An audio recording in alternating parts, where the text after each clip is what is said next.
नमस्कार. सन्माननीय राज साहेबांना वंदन करून मी महाराष्ट्र नवनिर्माण सेनेचा उपाध्यक्ष आणि ठाणे संपर्क अध्यक्ष अभिजित पानसे.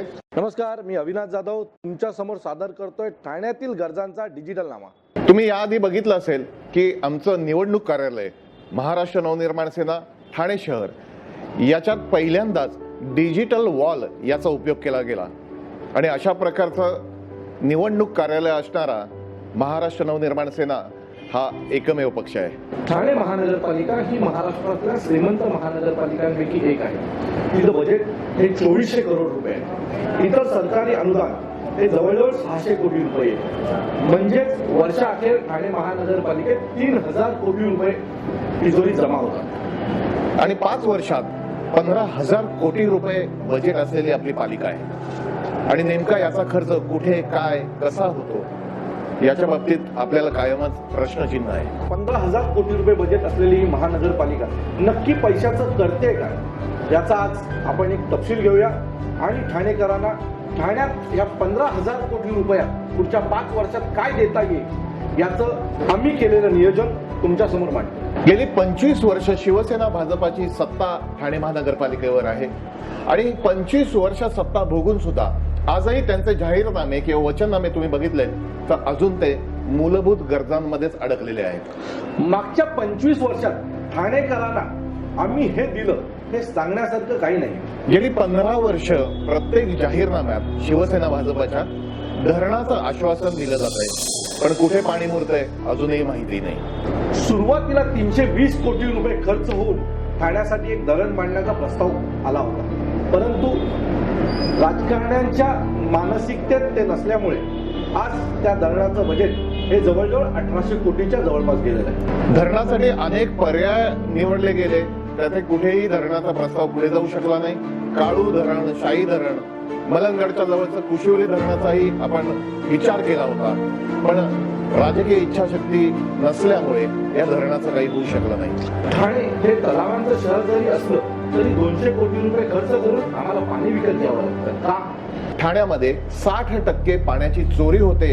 अनेक वर्ष धरणांचं आश्वासन दिलं जात आहे, पण ठाण्यात उपलब्ध असलेल्या पर्यायांचा कधी विचारच केला गेला नाही. म्हणून ठाणेकरांच्या गरजांचा डिजिटल नाम्यातलं आमचं पहिलं वचन. अनेक तलावांचं ठाणे शहर, आपण त्या तलावांचा कधी वापर करणार आहोत की नाही? मृत अवस्थेत असलेले त्यांचे झरे हे आपण पुन्हा जिवंत करून अर्ध्या ठाण्याची पाण्याची गरज भागवू शकतो असा आमचा दावा आहे. प्रत्येक तलावावर आरओ प्लांट सारखं आता आलेलं तंत्रज्ञान जर लावलं तर हे तलावातलं पाणी संपूर्ण ठाणेकरांच्या पिण्याच्या पाण्याचा प्रश्न सोडवू शकतं. त्यामुळे या तंत्रज्ञानाचा किंवा विजनचा आज सगळ्यात दुर्दैवाने विचार होऊ शकला नाही. धरण जेव्हा व्हायचंय तेव्हा होईल, पण आपल्याकडे उपलब्ध असलेले तलाव त्याचं पाणी हे ठाणेकरांच्या उपयोगाला आणणं हे आमचं तुम्हाला पहिलं वचन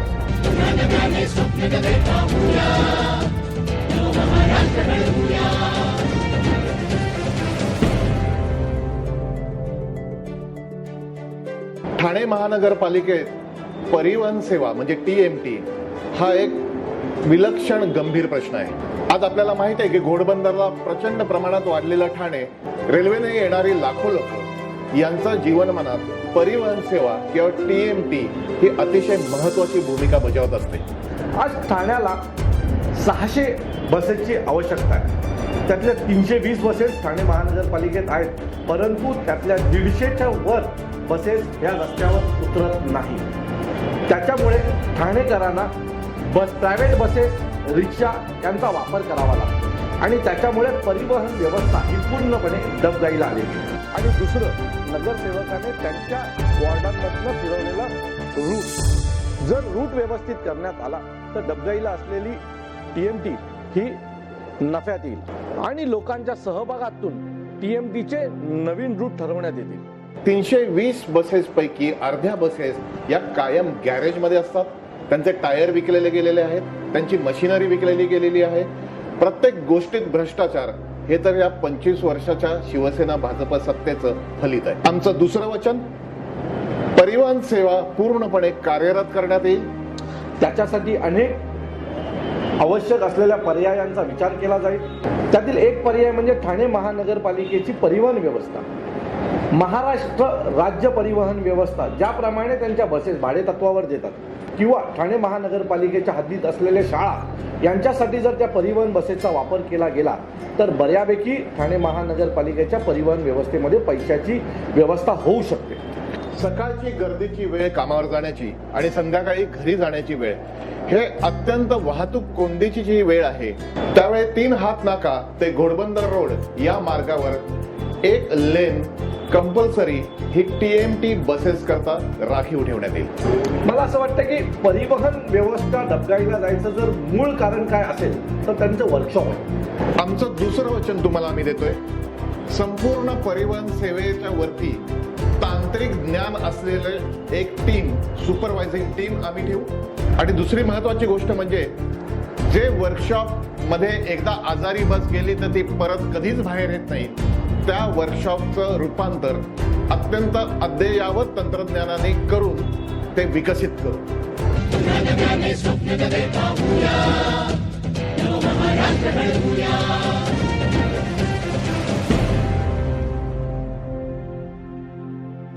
ठाणे महानगरपालिकेचे आरोग्य केंद्र आणि हॉस्पिटल्स म्हणजेच कळवा हॉस्पिटल. कळवा हॉस्पिटलवरती संपूर्ण ठाण्याचा एवढा भार येतो की तिथे रुग्णांना वाचण्यापेक्षा मरणाच्या दारात जाणं सोपं वाटतं. आज कळवा हॉस्पिटलमध्ये डॉक्टर नाहीत, औषधाची व्यवस्था नाही.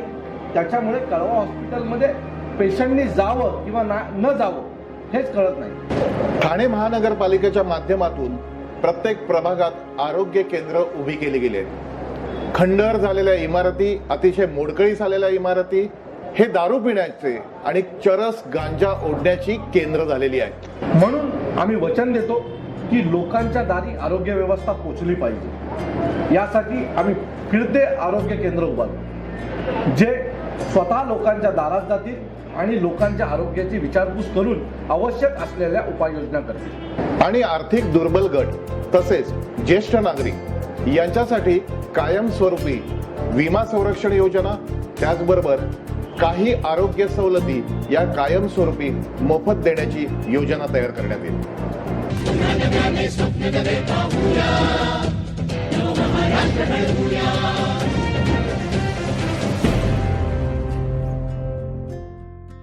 ठाण्याच्या भावी पिढीच्या दृष्टीने अतिशय महत्त्वाचा असलेला विषय म्हणजेच शिक्षण. म्हणूनच आम्ही शिक्षण सेतू उपक्रम हे ठाणेकरांसाठी घेऊन येतोय. महानगरपालिकेच्या तब्बल 117 शाळा आपल्या ठाण्यात आहेत. त्यांची अवस्था न बोललेलीच बरी. पण त्याचबरोबर अनेक खासगी शाळांचं जाळं या ठाण्यामध्ये पसरलेलं आहे. महानगरपालिकेच्या शाळांमध्ये एकीकडे ग्रंथालयाचा अभाव आहे, प्रयोगशाळांचा अभाव आहे, मैदानांचा अभाव आहे. तसंच खासगी शाळांमध्ये काही प्रमाणात या उत्तम व्यवस्था आहेत. 2 गोष्टी शिक्षण सेतू उपक्रमाद्वारे आपण करू. एक म्हणजे संपूर्ण एखादं ग्रंथालय किंवा मैदान आणि अद्ययावत प्रयोगशाळा याचं वेगळं शिक्षण सेतू संकुल एके ठिकाणी उभं असेल. दुसरं, खासगी शाळा आणि महानगरपालिकेच्या शाळा यात हा शिक्षण सेतू बांधला जाईल आणि खासगी शाळांचं इन्फ्रास्ट्रक्चर म्हणजे त्यांची प्रयोगशाळा असेल, त्यांची लायब्ररी असेल, त्यांचं मैदान असेल, हे महानगरपालिकेच्या शाळा किंवा इतर शाळा ज्यांच्याकडे ह्या सुविधा नाहीत त्यांच्यासाठी खुल्या करण्यात येतील. सिग्नल शाळा या उपक्रमाला समर्थ भारत व्यासपीठ यांच्या मदतीने व्यापक रूप देऊ. ठाण्यातील झोपडपट्टी असलेला भाग येऊर गाव या ठिकाणी आपण सिग्नल शाळेच्या धर्तीवरती छोट्या छोट्या शाळा उभ्या करू. ठाणे महानगरपालिकेने गेल्या अनेक वर्षापूर्वी मुंबई विद्यापीठाला उपकेंद्रासाठी जागा दिलेली आहे. याची शिवसेना भाजपच्या नेत्यांनी अनेक वेळा उद्घाटन सुद्धा करून झाली. आज हे उपकेंद्र ओसाड पडलेलं आहे. तिथे झाडं वाढलेली आहेत. अनेक समाजकंटकांचा वावर आहे तिकडे. गायी गुरं तिथे चरायला येत आहेत. हे उपकेंद्र केवळ ठाणे शहराकरताच नाही तर ठाणे पालघर जिल्ह्याकरता एक महत्वाचं शैक्षणिक साधन म्हणून पुढे येईल. येणाऱ्या वर्षात महाराष्ट्र नवनिर्माण सेना ठाणे शहर याच्यातर्फे याचा पाठपुरावा करून जून 2018 पर्यंत हे उपकेंद्र सुरू करण्यात येईल.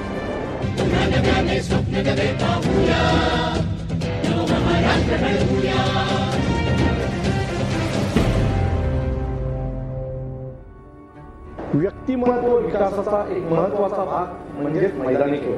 ठाणे महानगरपालिकेची मैदानं इथल्या स्थानिक नेत्यांनी विकलेली आहे आणि त्याच्यामुळे आज ठाण्यात मुलांना खेळायला कुठलंही मैदान नाही. या नेत्यांनी या मैदानांचा उपयोग क्लब म्हणून केलेला आहे.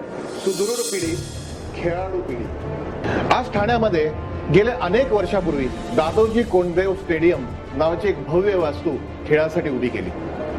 याचा उपयोग गेले वर्षानुवर्ष फक्त सांस्कृतिक कार्यक्रम करण्याकरता होतोय. या दादोजी कोंडदेव स्टेडियम मध्ये अद्ययावत खेळांचं प्रशिक्षण देणारी खेळाची शाळा उभी करण्यात येईल. ठाणे महानगरपालिकेतील शाळातील मुलांना ही व्यवस्था संपूर्णपणे मोफत स्वरूपात असेल. ठाण्यातील मुलांमध्ये असलेलं खेळाचं टॅलेंट हे ओळखून त्यांना अत्याधुनिक प्रशिक्षण शिबिर भरवण्यात येतील.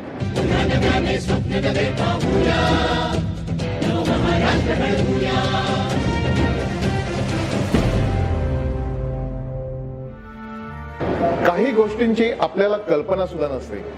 गेल्या 5 वर्षापूर्वी ठाणे शहराला सौर शहर म्हणून या देशात मान्यता मिळालेली आहे. या दिशेने ठाणे महानगरपालिकेने किंवा या असलेल्या सत्ताधारी पक्षांनी कधीही लक्ष दिलं नाही. सौर ऊर्जेकडे एखाद्या शहराची वाटचाल व्हायला हवी, तरच विजेचा अधिभार कमी होईल आणि एक समृद्ध शहर सौर शहर म्हणून उभं राहील. या दिशेने एकही पाऊल टाकण्यात आलं नाही. ठाणे शहर पहिल्यांदा सौर शहर म्हणून उभं करण्याचा महाराष्ट्र नवनिर्माण सेनेचा मानस आहे. सौर ऊर्जेची पॅनल्स याची निर्मिती आणि ही पॅनल्स लावणाऱ्या सोसायट्या किंवा येणारे नवीन बिल्डर जर असतील तर त्यांना ठाणे महानगरपालिकेच्या करांमध्ये सूट दिली जाईल. सौर ऊर्जेविषयीची प्रशिक्षण शिबिरं, सौर पॅनलचा उपयोग, हा उपयोग अनेक सोसायटींच्या वर वेदर शेड ज्या बांधलेल्या आहेत त्याच्यावर जर ही सौर पॅनल्स बसवली तर सोसायटीला विजेचं बिल 0 रुपये येऊ शकतं. संपूर्ण ठाणे शहरामध्ये जनजागृती अभियान राबवले जाते.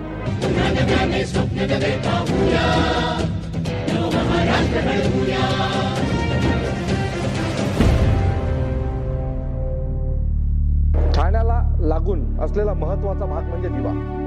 आज ठाण्याचा संपूर्ण कचरा हा दिव्यात टाकला जातो आणि तिथल्या आरोग्याचा प्रश्न हा फार मोठ्या प्रमाणात उद्भवलेला आहे. ठाणे शहराचा भाग असलेला दिवा, त्याची लोकसंख्या आहे 4 लाखाच्या वर. 50 ते 60 हजार लहान मुलं तिथे आहेत. संपूर्ण ठाण्याचा कचरा तिथे डम्पिंग ग्राउंडवर टाकल्यामुळे हे डम्पिंग ग्राउंड मूलतः अनधिकृत आहे. ते खार फुटीवर टाकलं जातं. या कचऱ्यामुळे तिथे प्रचंड प्रमाणात धुराचं साम्राज्य तयार होतं. या धुरामुळे या लहान मुलांचं आयुष्य 2 ते 10 वर्षांनी कमी होतंय असं तज्ज्ञांचं मत आहे. ठाणे शहराचं किंवा कुठल्याही शहराचा कचरा हा विकेंद्रीकरण जर याचं केलं आणि जागोजागी त्याच्यावर विघटनाची प्रक्रिया अवलंबली, त्यातून खत प्रकल्प तयार केले, ऊर्जा प्रकल्प तयार केले, ठाण्यातल्या ज्या कचऱ्यामध्ये जे प्लास्टिक असतं त्याच्यापासून पॉलिफ्युएल होणारे कारखाने किंवा युनिट्स तयार केली, हे सगळं शक्य आहे. त्यामुळे कुठेही डम्पिंग ग्राउंड आपल्याला लागणार नाही. प्रभागामध्ये या अशा जागा ठाणे महानगरपालिकेने ऑलरेडी घेतलेल्या आहेत. त्यांच्या जागा आहेत. या ठिकाणी हे जर प्रकल्प राबवले तर ठाणे शहर हे कायमस्वरूपी डम्पिंग मुक्त, कचरा मुक्त आणि घंटागाडी मुक्त होऊ शकेल. मला वाटतं हे फार आधीच होऊ शकलं असतं. नेहमीच टक्केवारीच्या विळख्यात अटकलेली शिवसेना भाजपा हे करू शकली नाही. कचऱ्यातून पैसे काढणं, टक्के घेणं हेच यांचं मूळ उद्दिष्ट होतं. परंतु आज आम्ही ठाणेकरांना शब्द देतो की आम्ही कचऱ्यासाठी पैसा खर्च करणार नाही, तर कचऱ्यातून ठाणे महानगरपालिकेला वार्षिक 100 कोटी रुपये उत्पन्न उभं करून देऊ.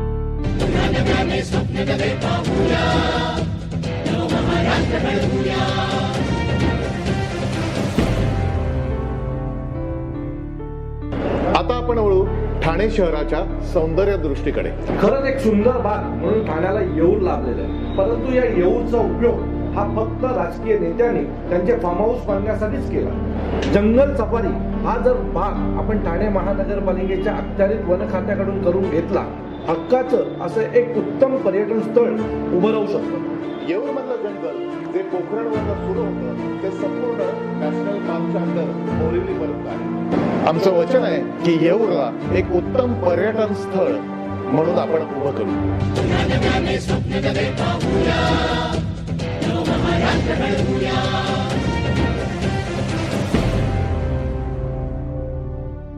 घोडबंदर रोडला ठाणे महानगरपालिकेची हक्काची शेकडो एकर जमीन आहे. ही जमीन कुठल्या तरी नेत्यांच्या किंवा बिल्डरच्या घशात जाण्यापूर्वीच तिथे काही योजना करणं आवश्यक आहे. दादासाहेब फाळके चित्रनगरी ही जी गोरेगावला 600 एकर मध्ये उभी आहे, त्याच धर्तीवर आज ठाण्यात अनेक मालिकांचं, अनेक चित्रपटांचं शूटिंग होत असतं. या शूटिंगसाठी एक अद्ययावत स्टुडिओ, एक फिल्म स्टुडिओ चित्रनगरी उभी करण्यात येईल.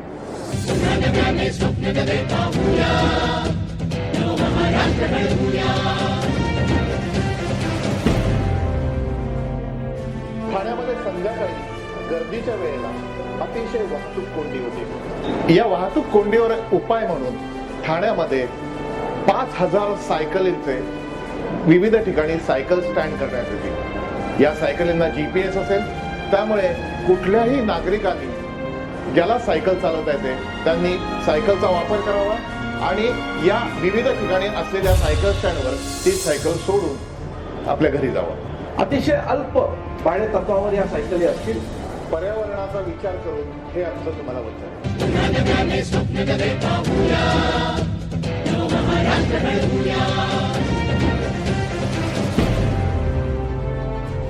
UPSC MPSC मध्ये मराठी मुलांचा टक्का हा फार कमी प्रमाणात आहे, कारण त्यांना योग्य अभ्यासिका उपलब्ध नसते. आम्ही अशा चांगल्या दर्जाच्या अभ्यासिका ठाणे शहरातील विद्यार्थ्यांसाठी उभ्या करून देऊ. ठाणे महानगरपालिकेच्या माध्यमातून मराठी भाषा विकासाला चालना देण्यासाठी या जगातली सगळ्यात मोठी ई-लायब्ररी आपण उभी करू. DP प्लॅनची अंमलबजावणी आम्ही करू.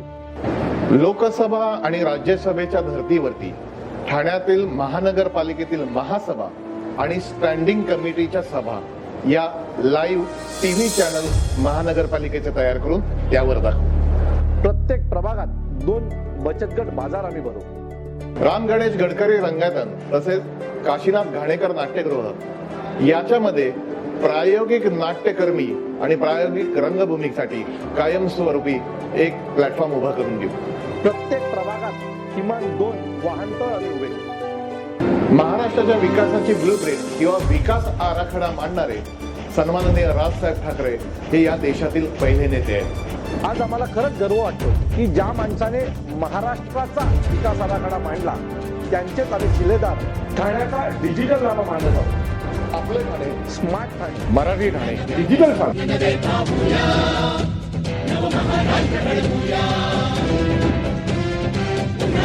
स्वप्न